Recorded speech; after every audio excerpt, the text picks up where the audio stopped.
Assalamualaikum warahmatullahi wabarakatuh.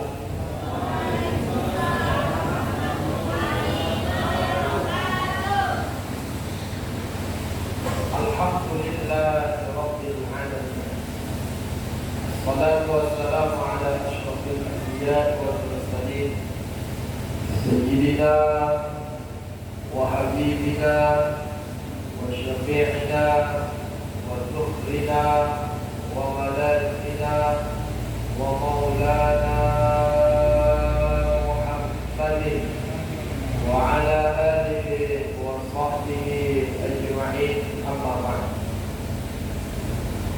Yang saya hormati Al-Ustaz Dr. Nur Hadi, alhamdulillah juga hadir bersama saya pada malam hari ini. Yang saya hormati pengurus BKM Masjid Asyura, begitu juga yang saya hormati bapak-bapak, ibu-ibu yang sudah menyempatkan hadir dan punya niat hadir pada malam hari ini. Mudah-mudahan kehadiran kita menjadi amal jariah untuk kita. Amin ya rabbal alamin. Ustaz, bagaimana hadir di pengajian supaya jadi amal? Niatkan saja mencari ilmu, niatkan iktikaf, duduk sejenak beribadah di masjid. Asal jangan niat supaya dapat kue. Kalau niat dapat kue, ibu-ibu gak jadi ibadah. Yang saya hormati juga Ketua Naposono Libulung. Ini kok bisa Ketua Naposono Libulung? Emang di sini orang Batak semua? Gimana? Di sini semua orang bermarga. Dan paham nggak maksudnya banyak orang bermarga gitu? Paham kalau itu bahasa Mandarin? Alhamdulillahirabbil alamin. Malu dan mulai menjelaki pengajian di zon rupanya berbahasa pengajian bahasa Islam. Jadi nama kuliah nak paham kan? Astagfirullahaladzim. Campur bahasa kampung.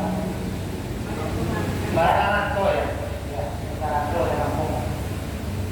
Saya Bapak Ibu sebenarnya kalau mau ditanya jujur, pakai bahasa apa? Terserah. Pakai bahasa Jawa ya orang aku Jawa. Pakai bahasa Mandailing, kenapa masalah ulama? Arah harus diboleh di Mandailing. Pakai bahasa Arab pun boleh. Atau saya pakai bahasa Arab? Awal pakai bahasa Arab. Saya takutnya saya paham, ibu Arab-Arab cemas, ini kan jadi masalah. Oleh karena itu Bapak Ibu, karena ini gabungan berbagai suku dan bangsa tapi diikat oleh Bhinneka Tunggal Ika, berbeda-beda tapi satu bahasa Indonesia, satu bendera merah putih, maka kita mengambil jalan tengah, yaitu pakai bahasa Mandarin. Bapak Ibu jamaah rahimakumullah, malam hari ini saya ingin menyampaikan ada dua yang Allah berikan kepada siapapun dan ada dua yang tidak Allah berikan kepada siapapun. Ada dua-duanya Allah berikan, ada dua-duanya tidak semua dapat. Bapak Ibu jamaah rahimakumullah, dua yang pertama dan dua yang terakhir. Dua yang pertama adalah semua orang diberikan. Apa yang diberikan Allah kepada semua orang? Semua orang pasti pernah bahagia dan semua orang pasti pernah sedih. Malam hari ini, apakah semuanya bahagia? Belum tentu. Ada yang sedih. Apakah semuanya sedih? Juga belum tentu. Ada yang bahagia. Yang paling parah antara bahagia dan tidak dunia. Dibilang bahagia tak, dibilang sedih tidak. Intinya Bapak Ibu, itu adalah nikmat yang Allah berikan kepada kita, yaitu kebahagiaan dan kesedihan. Bahagia bisa jadi ibadah, sedih pun bisa jadi ibadah. Ustaz, kalau bahagia jadi ibadah bagaimana? Dengan bahagia dia menyebarkan kebahagiaan dengan orang lain.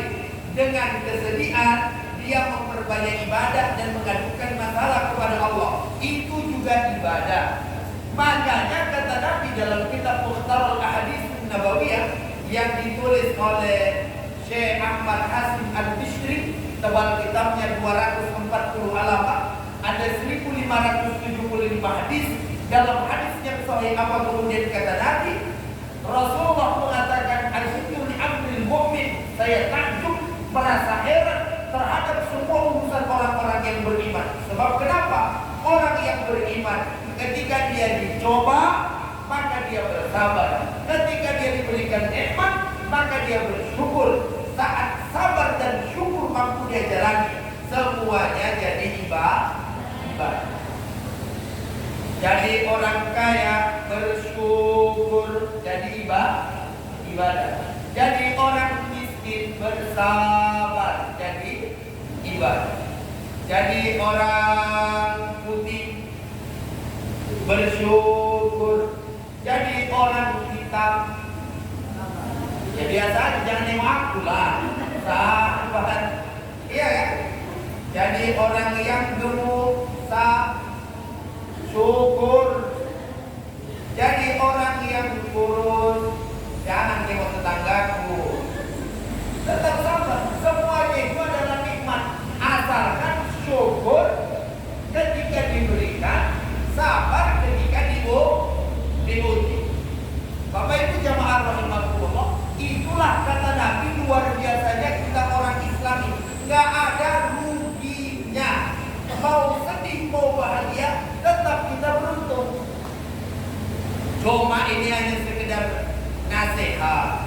Saya pernah mendengarkan anaknya almarhum Buya Hamka bercerita, termasuk keistimewaan istrinya Buya Hamka adalah saat keluar rumah beliau senantiasa dengan wajah yang ceria. Saya ulang sekali lagi, istrinya almarhum Buya Hamka, kata anaknya, keistimewaan mama ketika keluar dari pintu rumah dia senantiasa tersenyum sekalipun batinnya menangis. Artinya apa? Hidup ini Bapak Ibu jangan terlalu sering menampakkan kesusahan ketimbang kebahagiaan. Karena kadang-kadang nengok wajah kita yang cemberut, orang mungkin susah nengoknya. Ada kadang-kadang sebagian orang ini asal ditanya, gimana kabar? Kabar itu lah, payah kali zaman sekarang. Gimana kabar? Allah, banyak cakap lagi tuh, tengok tua harga kita turun. Asal ditanya susah aja, tapi rokoknya lancar aja ujungnya rokok. Artinya Bapak Ibu, dalam hidup ini kita nggak boleh jumpa dengan orang menampakkan wajah cemburu. Tengok wajah beliau senyum kayak terpaksa. Artinya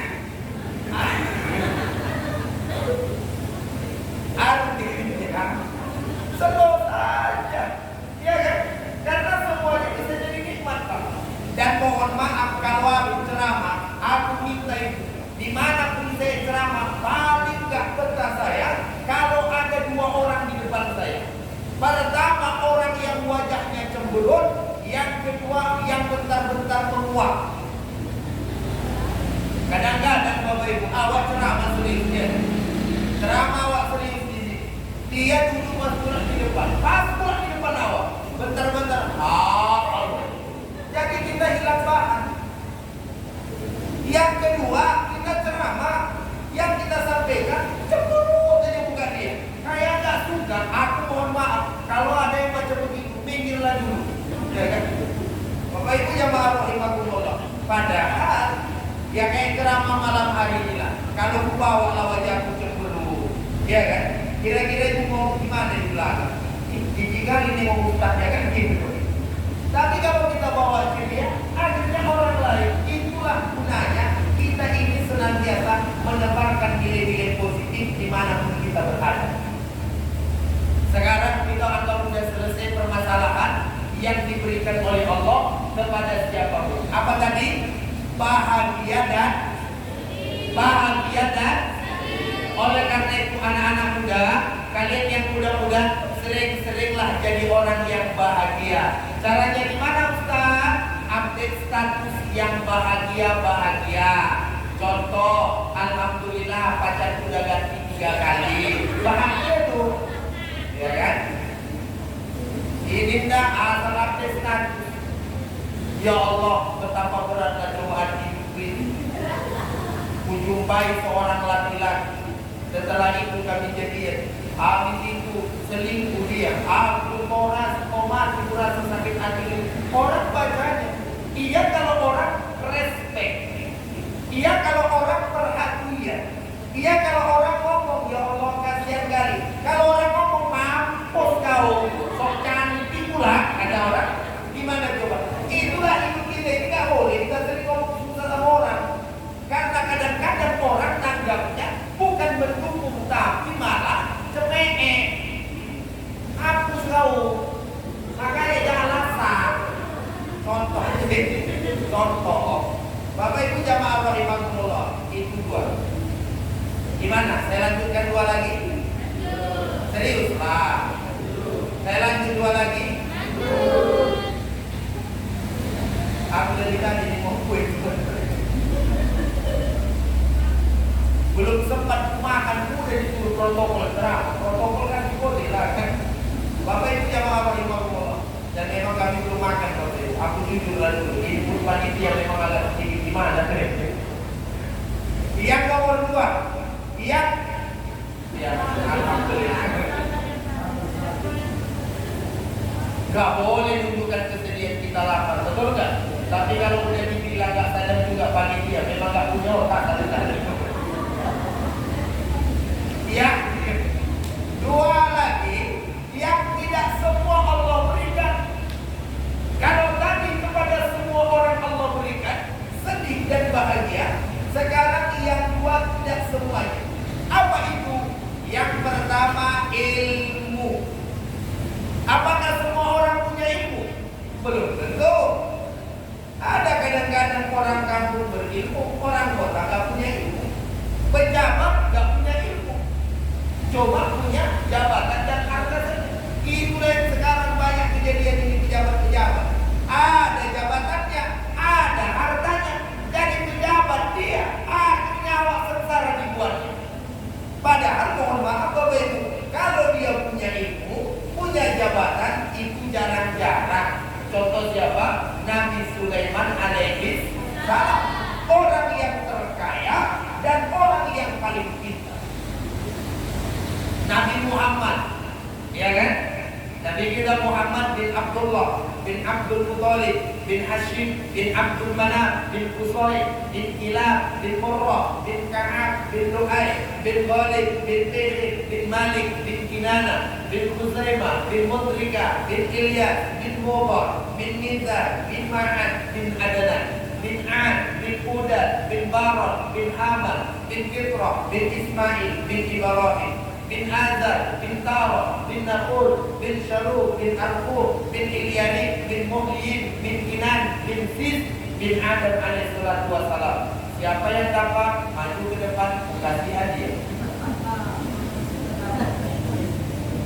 Silakan Bu, maju. Bu, majulah. Mana kan pula awal? Habis ibu-ibu zaman sekarang, mana pula ada dengar-dengarkan ceramah masalah Nabi, masalah Rasul. Ibu aja nonton. Dari kemarin-kemarin di mana-mana udah 1000 ceramahkan. Sekarang ini emak-emak ibu aja nonton sinetron. Ada yang ikatan cinta lah antara Andin dan Al-Sosmi. Ada yang nonton catatan hati sang istri antara Dewa dan Nana.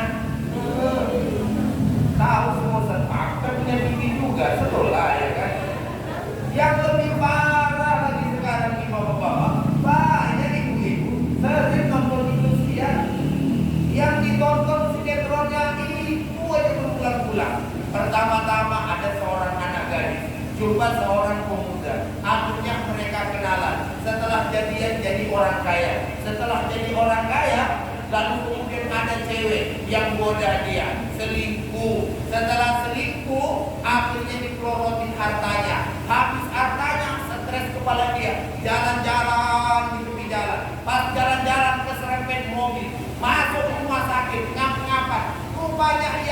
adalah istri pertamanya. Saling pandang-pandangan, saling tatap-tatapan. Muncul benih-benih cinta yang lama. Setelah itu akur kembali. Setelah akur rujuk kembali. Setelah itu diiringi dengan lagu menangis. Apa?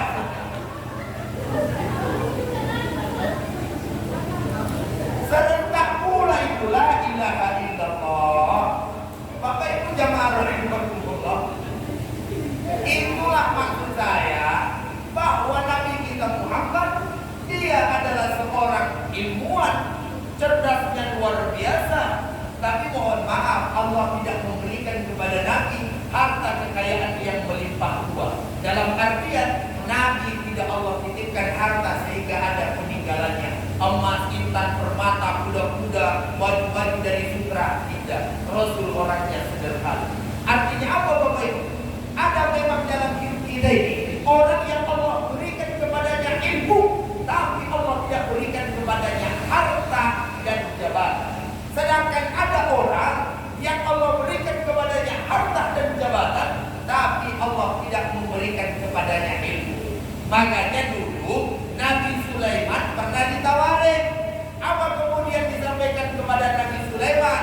Wahai Sulaiman, sekarang aku berikan kepadamu pilihan. Engkau ingin harta, engkau ingin jabatan, atau engkau ingin ilmu? Kata Nabi Sulaiman alaihissalam, "Fakhtarul ilma." Maka Nabi Sulaiman memilih ilmu. Setelah itu Allah berikan harta dan tahta. Apa pesan yang ini Ustaz sampaikan? Pesannya Bapak Ibu, sekolahkan anak tinggi-tinggi. Bu, ya, selagi anak kita itu mau sekolahkan. Bapak-bapak sekolahkan anak. Ustaz, aku udah gak punya anak. Cari istri yang berpotensial masih punya anak. Sekolahkan lagi. Bapak Ibu jamaah rahimakumullah, ini penting.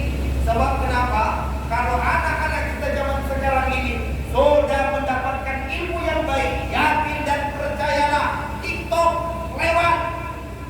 Kalau anak-anak kita sudah punya ilmu yang baik, insya Allah seketer lewat. Kalau anak-anak kita sudah punya ilmu yang baik, insya Allah kerjaannya nggak nyari chip aja. Sekarang ini bapak-bapak sama anak-anak sibuk cari chip.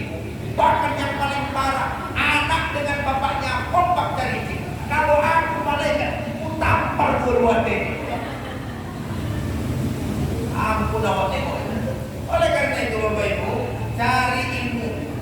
Karena itulah modal. Maka Allah sampaikan di dalam Al-Qur'anul Karim, "Yarfa'illahu alladziina aamanu minkum walladzina utul ilma darajat." Allah meninggikan derajat orang-orang yang berilmu, derajat orang-orang yang beriman dengan beberapa derajat. Di dalam kitab Al-Ihya yang ditulis Hujjatul Islam Al-Imam Al-Ghazali, lahir tahun 450, meninggal tahun 505 Hijriah, menyebutkan bahwa yang dimaksud ayat dengan beberapa derajat. Ada pendapat Abdullah ibnu Abbas yang meninggal tahun 68 Hijriah, anaknya Abbas sahabat Nabi, anaknya juga seorang sahabat Nabi, namanya Abdullah ibnu Abbas, meninggal tahun 68 Hijriah, merawikan hadis 1660 hadis. Apa kemudian kata beliau? Bahwa yang dimaksud dengan ayat ini adalah Allah meninggikan derajat kepadanya sampai 700 level derajat. Makanya B.J. Habibie itu kecil orangnya, cuma ditakuti. Betul kan? Adik-adik, betul kan? B.J. Habibie kecil orangnya, kayak kata sambutan tadi, ya kan? Kecil-kecil manis, cuma ditakuti. Kalau B.J. Habibie sudah ngomong, semua orang diam. Makanya Bapak Ibu, ilmu itu menjadikan kita mulia, ilmu itu menjadikan perhiasan dalam hidup kita. Maka suruh anak-anak kita belajar, gali ilmu sebanyak-banyaknya. Sedangkan yang kedua Bapak Ibu, ada orang yang Allah berikan harta dan tahta, tapi tidak Allah berikan ilmu. Kalau yang punya harta dan tahta bagaimana Ustaz? Kalau kita punya harta dan tahta, kita nggak punya ilmu. Belajarlah agar harta kita tidak menjadi harta yang haram. Sekarang ini orang gara-gara nggak punya ilmu, kadang-kadang nggak pernah dikeluarin zakatnya. Akhirnya dimakan dia antara yang halal dan yang haram. Kadang-kadang gara-gara nggak punya ilmu, dia punya harta dan jabatan. Dengan jabatannya akhirnya ditandatanganinya yang haram-haram. Oleh karena itu Bapak Ibu, mudah-mudahan kita ini adalah bagian orang-orang yang dipilih Allah, memiliki ilmu sekaligus tidak kaya harta dan tahta. Amin ya rabbal alamin. Saya mau cerita, boleh kan? Terakhir, karena kami kan berdua. Kalau aku aja ceramah, takutnya tetanggaku marah kan. Masalahnya amplopnya juga bagi dua gitu. Gak takut. Bapak Ibu jemaah rahimakumullah, ada cerita. Dulu ada seorang ulama yang terkenal, namanya Sa'id ibn Musayyab. Sa'id ibn Musayyab ini punya seorang anak gadis yang sangat cantik luar biasa. Anak gadisnya menghafal Al-Quran, rajin sholat malam, gak pernah keluar malam, dan gak pernah main TikTokan, karena memang waktu itu gak ada TikTok. Pokoknya gak kayak anak-anak zaman sekarang lah, lebay. Kadang-kadang foto marah-marah sekarang. Aku kadang-kadang nengok ya, posting anak-anak muda. Apa sih? Ada kadang-kadang model-model. Bahkan yang paling luar biasa, pernah aku tengok ada foto viral ya, seorang perempuan nyari bunga janda bolong di sawit-sawit kayak di sungai. Bapak Ibu jamaah rahimakumullah. Jadi Sa'id ibn Musayyab ini seorang ulama besar, punya anak yang cantik dan jelita. Al-Kisah, Bapak Ibu jamaah rahimakumullah, si anak gadis ini dilamarlah oleh seorang raja. Kalau kita zaman sekarang, anaknya presiden melamar anaknya ulama. Setelah datang ke sana, dia sampaikan pesan, dia kirim uang, dia kirim harta, dia kirim ini dan itu untuk menyatakan niatnya ingin melamar si anak ulama itu. Bapak Ibu jamaah rahimakumullah, apa yang terjadi? Si ulama ini Bapak Ibu menolak mentah-mentah. Sekarang saya tanya ibu-ibu, ada guru ngaji, sudah ngajar MDA, lalu datang anaknya gubernur Sumatera Utara melamar anak ibu bapak. Kira-kira yang ibu bapak terima, yang anaknya gubernur atau yang guru ngaji di masjid? Anak siapa? Kok gak ada suaranya? Apa ada dengar? Anak siapa? Jawablah, anak siapa? Oke lah, kalau mama-mama apa gak mau jawab, tanya kalian yang gadis-gadis.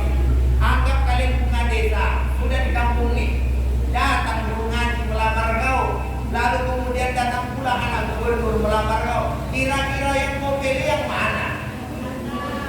Yang kau pilih yang mana? Anak gubernur tuh, yang bawa mobil Alphard tuh. Iya, dasarlah kalian mata duitan, makan kali itu. Kalau nggak ada duit nggak makan. Pak malo-malo, empayolo.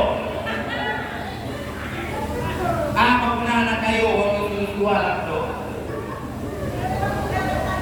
Itulah Bapak Ibu kadang-kadang zaman sekarang ini hanya gara-gara harta. Saya baru sampaikan dalam ilmu Islam, dalam ilmu fikih, kalau seandainya seorang anak perempuan menikah dengan orang kaya yang tidak satu level, biasanya kurang dihargai. Datang dia naik mobil ke depan rumahmu, gak tolong dia, hanya ngomong, anak mamamu, keluarlah ke mobil katanya. Apa punya menantu macam gitu? Betul bu? Betul. Tadi kalian pilih juga ya kan? Makanya ibu-ibu udah Sa'id ibn Musayyab ini pahit-pahit dibilangnya. Kalau seandainya engkau hanya ingin membanggakan harta dan kekayaan, mohon maaf, harta dan kekayaan bisa dicari. Saya menolak lamarannya. Kata si anak raja ini, alamak, marah kali ini kata dia. Iya. Jadi kamu tidak mau menerima lamaran anak raja? Enggak. Yakin? Serius? bawa anak.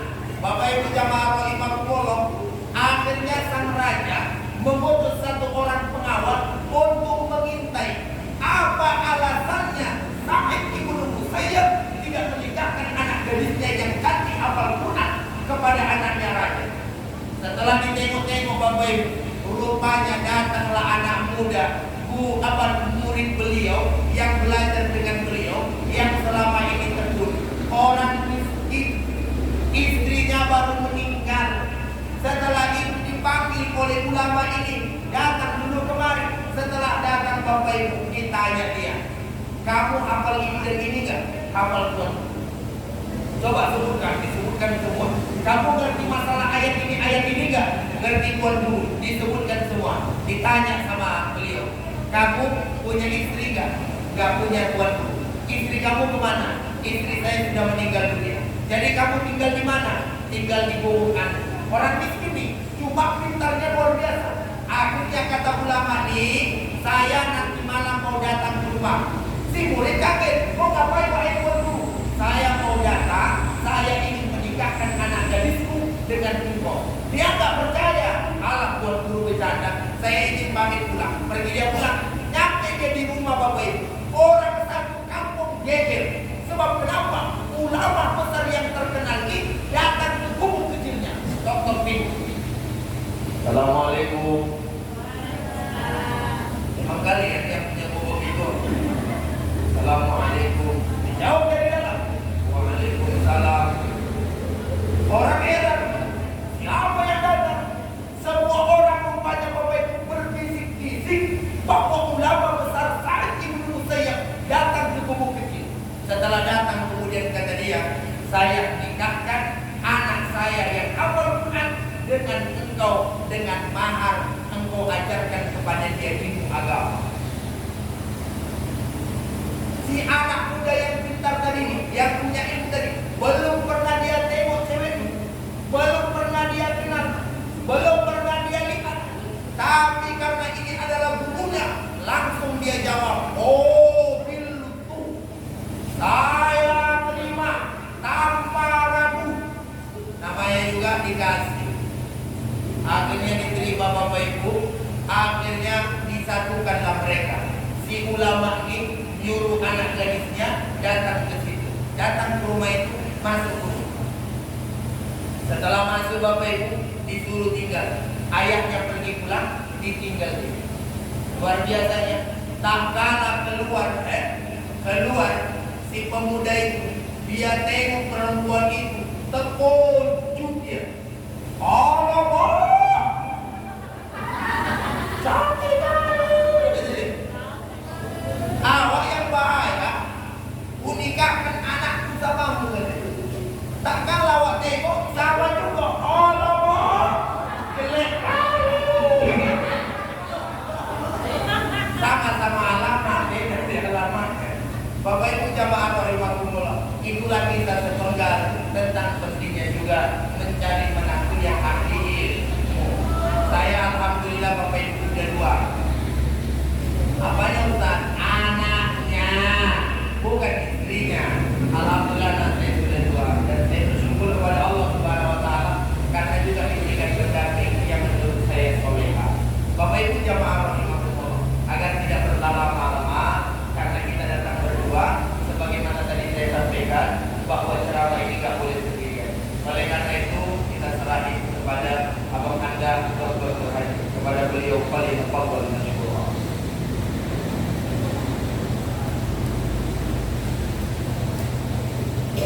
Assalamualaikum warahmatullahi wabarakatuh. Pemimpin rapat-rapat agar puyuh tak dapat tadi. Sebelum kita sama-sama bagi berkat, tolonglah jawab salam saya.